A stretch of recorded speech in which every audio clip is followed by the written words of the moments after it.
नमस्कार विद्यार्थी मित्रांनो, स्वाध्याय अकॅडमीमध्ये तुमचं स्वागत आहे. मित्रांनो, आपण आज जो टॉपिक घेतलाय तो आहे आयसोटोप्स आणि आयसोबार. हाच टॉपिक का निवडला? कारण की मुलांना जनरली कन्फ्युजन असतं, की अणुअंक आणि अणुवस्तुमानांक सारखा किंवा वेगळा हा कोणाच्या बाबतीत असतो. मी तुम्हाला एकच सांगेल, की तुम्ही कधीच विज्ञान पाठ करू नका. विज्ञान कन्सेप्च्युअली लक्षात ठेवा आणि कन्सेप्च्युअली कसं लक्षात ठेवायचं यासाठी आजचा हा व्हिडिओ आहे. आज नंतर तुम्ही कधीच आयसोटोप्स आणि आयसोबार पाठ करणार नाही. फक्त एक गोष्ट लक्षात ठेवायची जी मी आता तुम्हाला सांगणार आहे. जेव्हा आपण आयसोटोप्सचा विचार करतो, कसला? आयसोटोप्सचा, टोप्सचा. तेव्हा एकच लक्षात ठेवायचं, आयसोटोप्स ही एकाच मूलद्रव्याची वेगवेगळी रूपं असतात. एकाच मूलद्रव्याची वेगवेगळी रूपं असतात. मी इथं कार्बनची तुम्हाला 3 रूपं दाखवली. पुन्हा एकदा सांगतो, आयसोटोप्स ही एकाच मूलद्रव्याची वेगवेगळी रूपं असतात. हीच लाईन लक्षात ठेवायची आणि ह्या लाईनवरून आपण सर्व आयसोटोप्स आणि आयसोबार आपोआप लक्षात ठेवू किंवा त्यांची माहिती घेऊ. कसं? मी तुम्हाला सांगतो. एकच मूलद्रव्य. बरं, मूलद्रव्यांची ओळख कशी होते रे? मूलद्रव्यांची ओळख ही त्यांच्या अणुअंकामुळे होते. बरोबर आहे? तर मी एकच मूलद्रव्य म्हणतोय, तर ह्या तिघांचा पण अणुअंक सेम असेल. मग मी इथे लिहिला 6, 6, 6. बरं, जेव्हा मी असं लिहितोय 6, 6, 6 हे काय रिप्रेझेंट करतात रे? हे नंबर ऑफ प्रोटॉन रिप्रेझेंट करतात. म्हणजे इथे प्रोटॉन किती आहे? 6. इथे प्रोटॉन किती आहे? 6 आणि इथे प्रोटॉन किती आहे? 6. बरं. मला अजून एक गोष्ट माहिती, की अणूंमध्ये जेवढी प्रोटॉनची संख्या असते, तेवढीच इलेक्ट्रॉनची संख्या असते. असं का असतं? कारण की त्यामुळेच तुमचा अणू हा इलेक्ट्रिकली न्यूट्रल असतो किंवा अणू हा विद्युतदृष्ट्या उदासीन असतो. बरोबर आहे? मग मला एक कळालं, की जेवढे प्रोटॉन आहे, तेवढेच मी इलेक्ट्रॉन घेणार.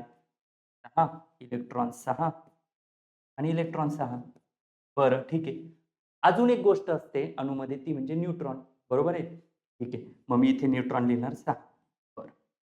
जर मी आयसोटोप्स घेतोय, तर काहीतरी वेगळं पाहिजे ना? जर मी आयसोटोप्स घेतोय, तर काहीतरी वेगळं पाहिजे. म्हणून इथं लक्षात ठेवायचं तुम्ही, की आयसोटोप्समध्ये न्यूट्रॉनची संख्या वेगळी राहते. का? कारण जर प्रोटॉन 6 आहे, इलेक्ट्रॉन 6 आहे, प्रोटॉन 6, इलेक्ट्रॉन 6, प्रोटॉन 6, इलेक्ट्रॉन 6. मग कोणीतरी वेगळं असेल ना, म्हणून तर आपण आयसोटोप शिकतोय ना. मग कोण? उरला एकच जण. कोण? न्यूट्रॉन. न्यूट्रॉन 6, इथे न्यूट्रॉन 7 आणि न्यूट्रॉन 8. ठीक आहे. मला अजून एक गोष्ट माहिती आहे. काय? की प्रोटॉन आणि न्यूट्रॉन जर मी एकत्र केले, तर मला अणुवस्तुमानांक मिळतो. मग याचा अणुवस्तुमानांक किती घेणार? 12. याचा किती घेणार? 13. याचा किती घेणार? 14. मला भेटले कार्बनचे 3 समस्थानिके किंवा ज्यांना आपण आयसोटोप्स म्हणतो. बरं.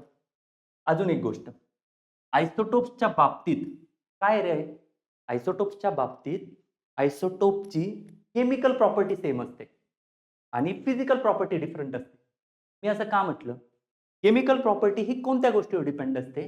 तर नंबर ऑफ इलेक्ट्रॉन. आता बघा, याच्याकडे 6 इलेक्ट्रॉन आहे, याच्याकडे 6 इलेक्ट्रॉन आहे, याच्याकडे 6 इलेक्ट्रॉन आहे. त्याच्यामुळे या तिघांची पण केमिकल प्रॉपर्टी सेम आहे. केमिकल प्रॉपर्टी सेम आहे. Chemical property same. पण फिजिकल प्रॉपर्टी डिफरंट आहे. का फिजिकल प्रॉपर्टी डिफरंट आहे?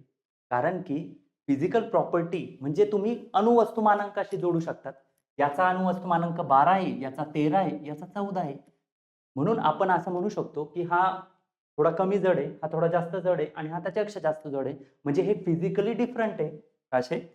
Physically different. मग मी कन्क्लूड लाईन काय घेऊ शकतो, की आयसोटोप्स यांचा अणुअंक सेम असतो, पण अणुवस्तुमानांक वेगळा असतो आणि ते केमिकली सेम असतात. ते केमिकली सेम असतात, परंतु त्यांची फिजिकल प्रॉपर्टी वेगवेगळी असते. बस. अजून एक गोष्ट, जर आयोगाने तुम्हाला अजून डीप विचारलं, तर तुम्ही काय सांगणार, की आयसोटोप्समध्ये न्यूट्रॉनची संख्या वेगवेगळी राहते. न्यूट्रॉन 6 आहे, न्यूट्रॉन 7 आहे, न्यूट्रॉन 8 आहे. आतापर्यंत आयोगाने याच्यावर प्रश्न नाही विचारला आहे, की आयसोटोप्समध्ये कोणाची संख्या वेगवेगळी असते. तर तुम्ही सांगायची न्यूट्रॉनची संख्या ही वेगवेगळी असते, परंतु प्रोटॉन आणि इलेक्ट्रॉनची संख्या सारखी असते.